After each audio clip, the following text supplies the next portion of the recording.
How well do you know Matt Damon? When Matt Damon and Ben Affleck won the Oscar for Best Screenplay, people were more than a little skeptical. Who were these two punks from Boston and what do they really have to offer? Affleck in particular was targeted as a mediocre talent. Damon had already cemented his reputation as a solid actor in numerous films, but Affleck had much more to prove. There was even concern at the time that their seeming inseparability might be an issue. Now, 20 years later, both have established themselves as two of the biggest draws in Hollywood, and Affleck has seemingly taken the mantle from Robert Redford as a solid director.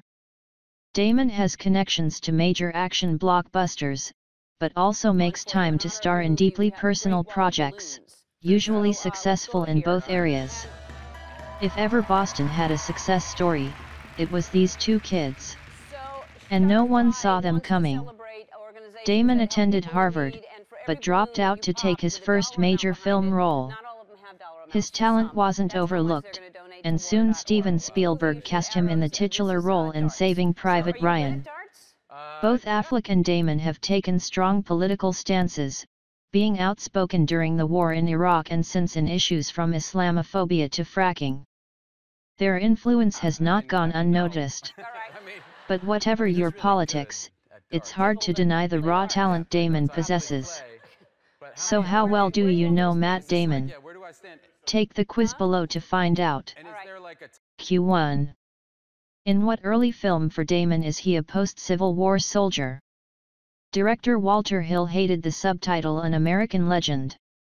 He and screenwriter John Milius believed it should have been called The Geronimo War.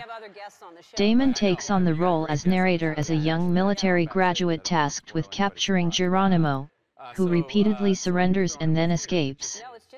It presented the famous Apache as a hero, frustrated with the broken promises of the American government. Even those hunting Geronimo, Wes Studi, have a grudging respect for him. While it wasn't a commercial or critical success, it was embraced by Native American groups. Q2. For what film did Damon lose 40 pounds? For his role as specialist Andrew Ilario, Damon decided to commit to method acting. He deprived himself of food and physical training. Twice a day, he ran 6.5 miles. His diet consisted of a chicken breast, one single potato, egg whites, and a large quantity of coffee and cigarettes. As a result, his health was put in jeopardy. He had to have medical supervision for months after shooting Wrapped. The gambit paid off, however. Francis Ford Coppola was impressed with his performance and dedication, leading to Damon's casting in The Rainmaker. Q3. What film marked the first time Damon worked with Kevin Smith? Chasing Amy was initially inspired by a scene in another film directed by a friend of Smith's. In Guinevere Turner's Go Fish, a lesbian character is scorned for selling out by sleeping with a man. That, plus Smith's relationship with actress Joey Lauren Adams, set the film in motion. It's Smith's most acclaimed film and the one he got completely right. The complex relationships between characters and the ironic dialogue serve a greater purpose than the overindulgence of works like Mallrats. Quentin Tarantino referred to it as a quantum leap forward for Smith. Since then, he made a movie about a guy who turns another guy into a walrus. Q4. What film did Damon script with Ben Affleck? Damon and Affleck initially envisioned the film as a thriller about a superintelligent janitor who, after the CIA realizes his abilities, tries to capture him. It was Rob Reiner who urged the two to rework the script into a psychological drama. Screenwriter William Goldman suggested the film's ending, and soon the duo had a much in-demand script. A bidding war began and studios began a process trying to push Damon and Affleck out. In a last-ditch effort, Affleck gave the script to friend Kevin Smith, who walked directly into Miramax head Harvey Weinstein's office and put it on his desk. In return, Affleck and Damon offered Smith a chance to direct it, but he declined, saying they needed a good director. Q5. In what film did Damon co-star with Edward Norton? In John Dahl's excellent Rounders, Damon plays a young law student with a gift for cards. After losing his tuition, he swears the game off, only to be drawn back in by his good-for-nothing friend Ed Norton. It's a film that's hard to categorize, often shot like a film noir, but has the same arc as most any sports film. John Malkovich is especially a pleasure as a scenery-chewing Russian gangster named Teddy KGB, with whom Damon has a final showdown at the card table. Q6. In what film is Damon the god Loki? Kevin Smith's Dogma is a divisive film, particularly for those of the Catholic persuasion. But it's also divisive among critics. Some love the satiric approach to religion, finding it irreverent yet oddly respectful, while others were disappointed.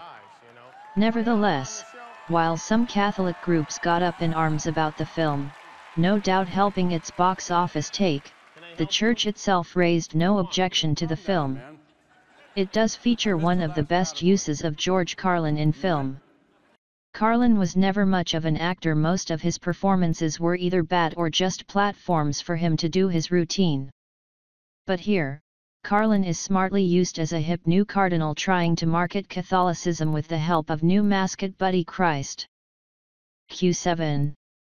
In what film does Damon brutally kill Philip Seymour Hoffman? Anthony Minghell's The Talented Mr. Ripley was not the first adaptation of Patricia Highsmith's novel. It was originally adapted in 1960 with the French film Plein Soleil, Purple Noon. There was also a sequel entitled Ripley's Game starring John Malkovich. In fact, there are 5 books about the sociopathic socialite. Minghell's film is the most acclaimed adaptation, and Damon is alternately frightening and pathetic. The real performance to watch for is Jude Law as the arrogant, wealthy Dickie Greenleaf. Law oozes charisma, even when he's being deplorable. Q8. For what animated film did Damon lend his voice? By 2000, Don Bluth had become one of the most important names in animation, creating such dark and mature favorites as The Secret of N.I.M.H., An American Tale, and All Dogs Go to Heaven.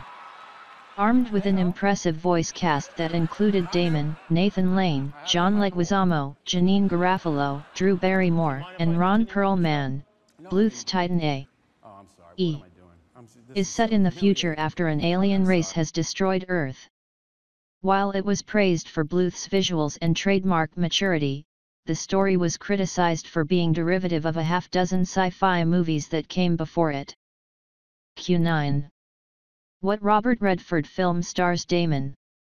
Around the release of Bagger Vance, you heard the term Magic Negro a lot in the press. This was cinematic shorthand for treating African American characters much like manic pixie dream girls. They're there to inspire or save a white character when he needs it most, then walk off into the sunset. Will Smith's magical caddy falls under that description in one of the most embarrassing ways imaginable. The film is mainly notable for being the last roles for the great Jack Lemmon, who serves as the film's narrator, and character actor Lane Smith, who died 5 years later. Q10. What Cormac MacCarthy adaptation starred Damon? Cormac MacCarthy is best known in film for the Coen Brothers' adaptation of No Country for Old Men and his original screenplay for The Counselor. All the Pretty Horses, however, came first. Billy Bob Thornton apparently lovingly adapted the novel, however studio interference from Bob Weinstein caused the film to be drastically recut.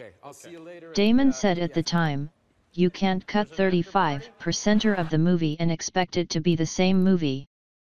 Both Damon and Thornton were heartbroken, and the released cut of the film was panned by critics. Q11. What film was basically just an excuse for Damon and his friends to hang out? Steven Soderbergh's remake of Ocean's 11 was made with the same spirit as the original. The Rat Pack: Frank Sinatra, Dean Martin, Joey Bishop, Sammy Davis Jr. and Peter Lawford starred in only 3 films as a group, and they essentially used the time to screw around. Damon, George Clooney, Brad Pitt, and others were exactly the same, making 2 shaggy, borderline experimental sequels while globe-hopping and killing time on set. The result manages to be slightly less fun than the shoot, but it still holds up as a decent heist film. Q12. What film, starring Jim Carrey, features Matt Damon's voice? Frank Darabont's The Majestic was a failed attempt to recapture a kind of Capra-esque magic. It received horrible reviews, accusations of forced sentimentality and a weak box office. It was, however, a giant leap forward for Jim Carrey, who had primarily been only in comedy roles. The film has its charms, but it's overwrought and a little ham-fisted. Carrey is wonderful as an amnesiac screenwriter mistaken for a deceased war hero.